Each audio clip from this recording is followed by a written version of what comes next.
Hola, hoy comenzamos un nuevo módulo que se llama la época contemporánea del siglo XX. Vamos en el módulo número 2. Lo primero es saber en qué consistió la edad contemporánea. Esta tiene etapas, pero más que memorizar las etapas, debemos saber cuáles son los grandes procesos que allí ocurrieron.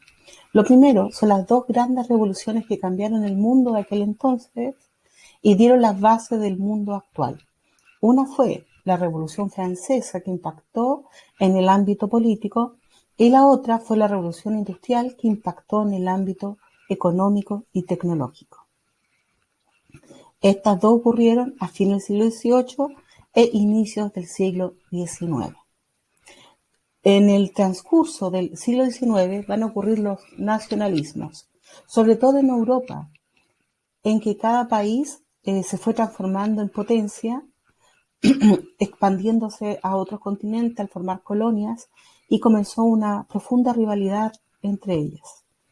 A fines ya del siglo XIX se va a dar la paz armada, que es cuando estas potencias se comienzan a armar por sobre otros gastos para estar preparadas frente a una posible guerra entre ellas. Y esta guerra va a suceder a inicios del siglo XX, en 1914, y va a ser la Primera Guerra Mundial, que va a durar lamentablemente hasta 1919, y luego va a venir una Segunda Guerra, que va a ser de 1939 a 1945.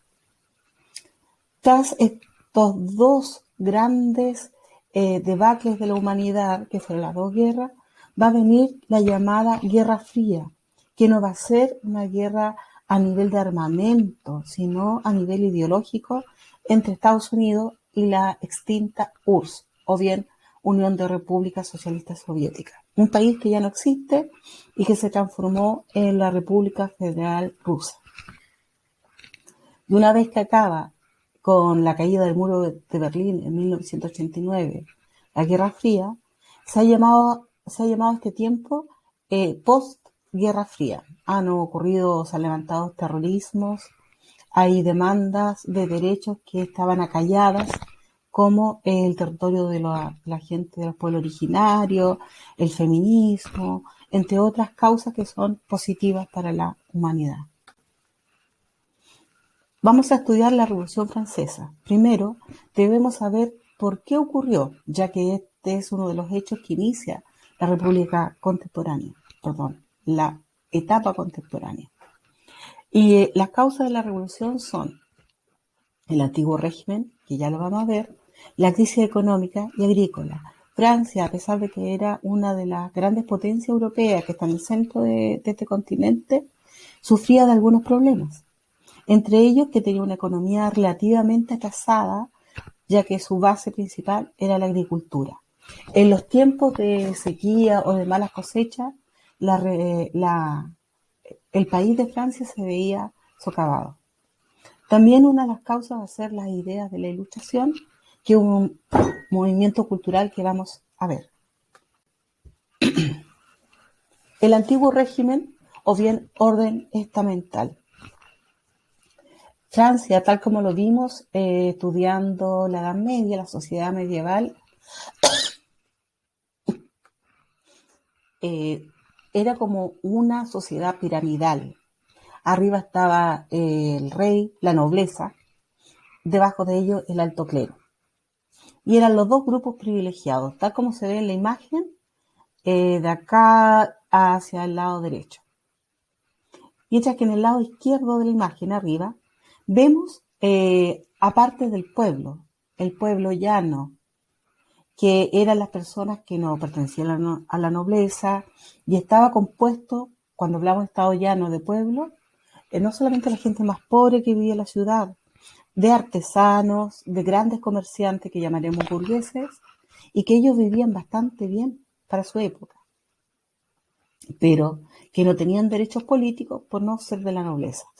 En los campos, además en Francia, aún existían muchos campesinos, algunos libres, y varios siervos, como en la Edad Media, aquellos que pertenecían a la tierra y al señor o al noble que estaba a cargo de esa tierra y que era su dueño. Por lo tanto, el nivel de injusticia que era parte de este orden estamental, era enorme. ¿Cuáles fueron las ideas ilustradas?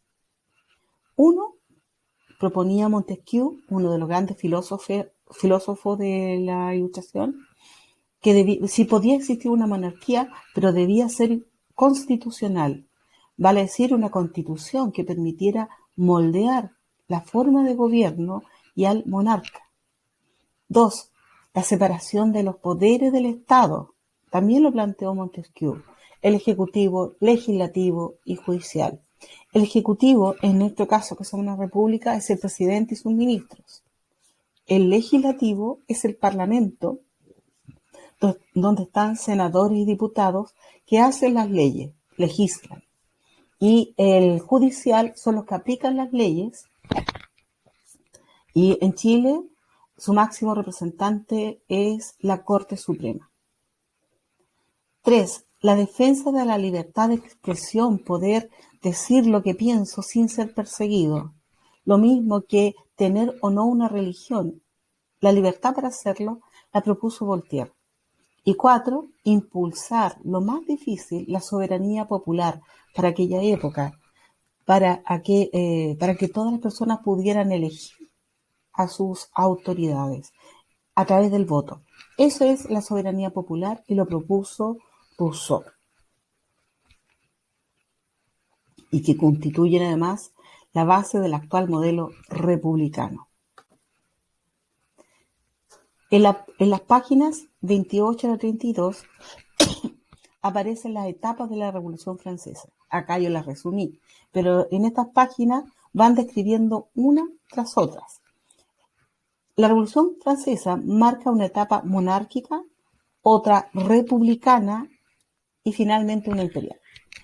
En la monárquica aparecen los estados generales, que eran reuniones que se hacían muy rara vez, las tenía que siempre proponer el rey, y esta vez los cita en 1789 a todos los estamentos. ¿Para qué? Para informarles que iba a subir los impuestos al tercer estado, que siempre había pagado impuestos, y por primera vez le iba a cobrar a la gente, la nobleza y al clero. Todos se molestaron y un grupo enorme se apartó y dijo que iban a hacer una asamblea nacional, que es la etapa que sigue, para hacer una constitución para Francia y restringir el poder del rey.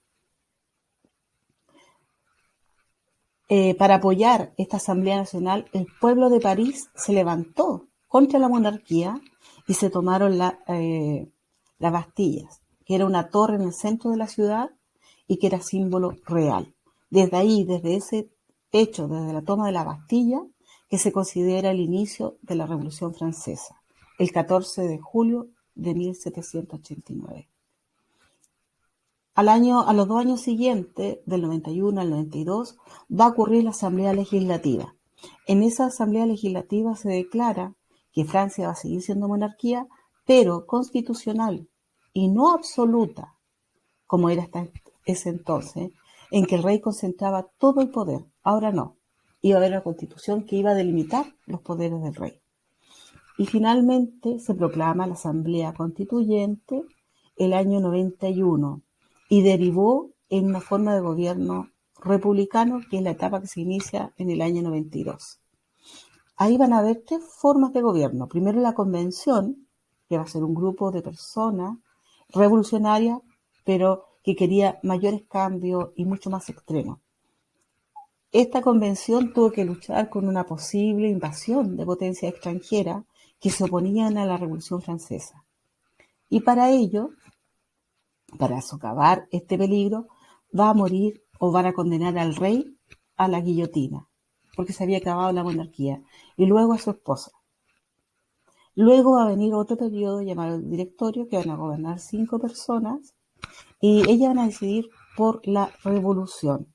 Como este gobierno no dio tan buen resultado, se va a iniciar el consulado, donde participa el general Napoleón Bonaparte, reconocido por todos los franceses, ya que él defendía el país, o uno de los más reconocidos generales que defendía el país frente al peligro de las potencias europeas, todas monarquías absolutas, que veían con horror cómo Francia estaba cambiando y se había transformado en una república.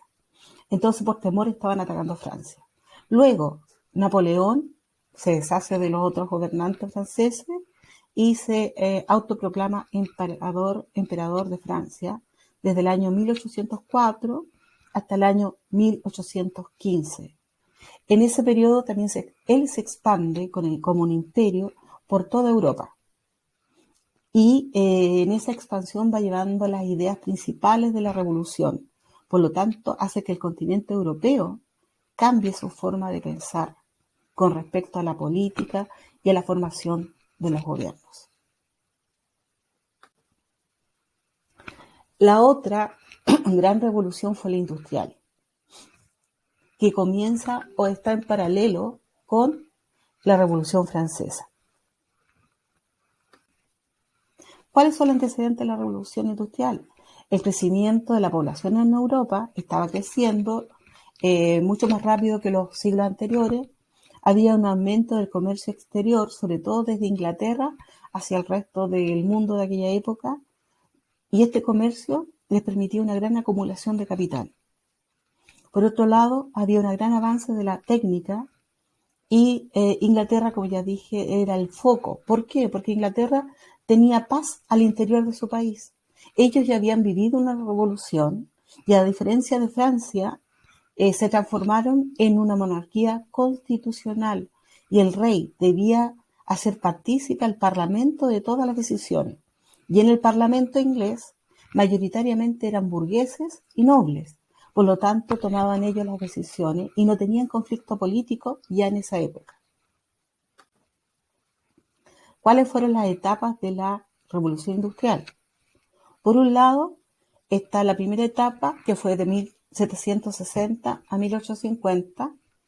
Se usó como fuente de energía el carbón o coque, que le llamaban ellos, y el principal material de construcción fue el hierro.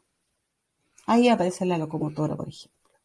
En la segunda comienza a fines del siglo XIX, entre 1880 y termina en 1914 con la Primera Guerra Mundial, con el inicio de la Primera Guerra Mundial. ¿Qué energía usaron? Petróleo y electricidad. ¿Y cuál fue el material? El acero. Características de ambas. La invención de la máquina a vapor en 1769 es parte de la primera. Auge de la industria siderúrgica y textil. Ferrocarril como medio de transporte. Por primera vez podían llevar grandes cargas y llegar a muchos puntos dentro del mismo país. Acortó los tiempos, aumentó el comercio. Abastecimiento de mercados nacionales y comienzo de la apertura a nivel internacional. Consolidación de la burguesía y del proletariado. La burguesía eran aquellos que se dedicaban al comercio y también a la banca, tener bancos, que se hicieron cada vez más ricos, sobre todo ahora que el comercio había aumentado. Y el proletariado eran las personas más pobres, pero que tenían solamente su trabajo para vivir. Y en aquella época los trabajadores que estaban pasando a una nueva forma de trabajo, porque trabajaban en fábrica, lo que producían no era de ellos, era de otra persona. Por primera vez tenían un sueldo que no estaba aún legislado, por lo tanto había mucho abuso. Pero ellos recién aparecían y no se habían organizado. Mientras que en la segunda etapa de la revolución se inventaron los motores eléctricos y lo de explosión interna, como los motores del automóvil. Auge de la industria eléctrica y expansión del rubro químico, las vacunas, que permitió el aumento de la población. Aparecen medios de transporte como el barco a vapor y el automóvil, que hicieron que las ciudades cambiaran su aspecto y se adaptaran a estos grandes inventos. Apertura de mercados mundiales, comienzo de una gran expansión colonial. Las potencias europeas iban a otros continentes, especialmente a África y Asia, en busca de materias primas para producir. Y organización de los trabajadores ahora por sus reivindicaciones laborales. Se asociaron, por ejemplo, en sindicatos, en mancomunales. También surge el Partido Comunista en aquella época como búsqueda de respuesta a todos los sufrimientos de los trabajadores de aquel tiempo. ¿Cuál fue el impacto demográfico de la Revolución Industrial? Las ciudades se llenaron de población y los campos fueron cada vez más siendo abandonados. Menos gente vivía en el campo. Industrias y todo aquello que le servía a las personas para continuar su trabajo.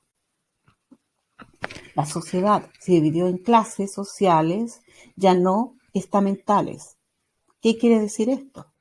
Esto quiere decir que ahora las personas, producto de su trabajo, de ganar un sueldo, quizás de estudiar, de mejorar su vida, podían ascender socialmente, había movilidad.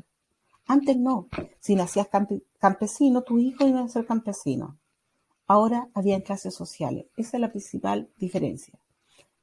Bueno, ya hablamos del proletariado y de la burguesía, se producen importantes cambios en las condiciones de vida de la población, sobre todo en lo que es la burguesía que conoció los lujos y quería demostrar su avance económico y social.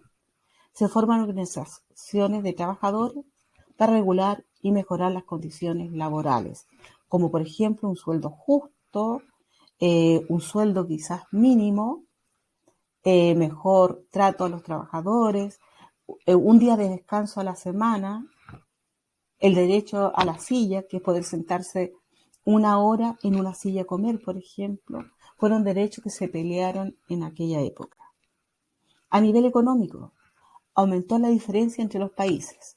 Aquellos que se industrializaron en Europa, Estados Unidos y posteriormente Japón, van a abrir una brecha enorme con el resto de los países, siendo países mucho más ricos que el resto. Y también el impacto ambiental, porque la producción, a la escala que lo hicieron, comenzó a contaminar el aire y las aguas. Y hoy día vemos los resultados. 2 preguntas extraídas en una prueba hecha, creo que el 2017. Pregunta 1, pero acá con la copia tal cual, dice: la revolución industrial generó una serie de transformaciones. ¿Cuál fue una consecuencia económica de esta revolución? ¿Redujo el consumo de bienes? No, al contrario, lo aumentó. ¿Fomentó la producción en serie? Sí, se empezó a trabajar en serie para producir más. Un obrero pegaba un botón, otro hacía la tela, en fin. ¿Se disminuyó las relaciones comerciales? Al contrario, aumentaron. D. ¿Incentivó la economía de autosubsistencia? No. Vemos que la economía cada vez se necesitaba más los unos a los otros. Por lo tanto, una persona no podía producir lo que necesitaba por sí solo en aquella época. Necesitaba de los otros. Por lo tanto, la letra B es la correcta. 2. En 1789 se desató en Europa la Revolución Francesa, que puso término a la sociedad estamental de la época. ¿Cuál es el legado político de esta revolución al mundo actual? Escriba su respuesta a continuación. El principal se termina con la monarquía absoluta, se dividen los poderes del Estado, ejecutivo, legislativo, judicial, se pueden elegir las autoridades, soberanía popular, y se crean constituciones que delimitan los poderes y también aseguran los derechos de las personas. Bueno, esta fue la clase y ya iniciamos el segundo módulo y vamos a terminar pronto ya de ver también la época contemporánea. Espero que les haya servido.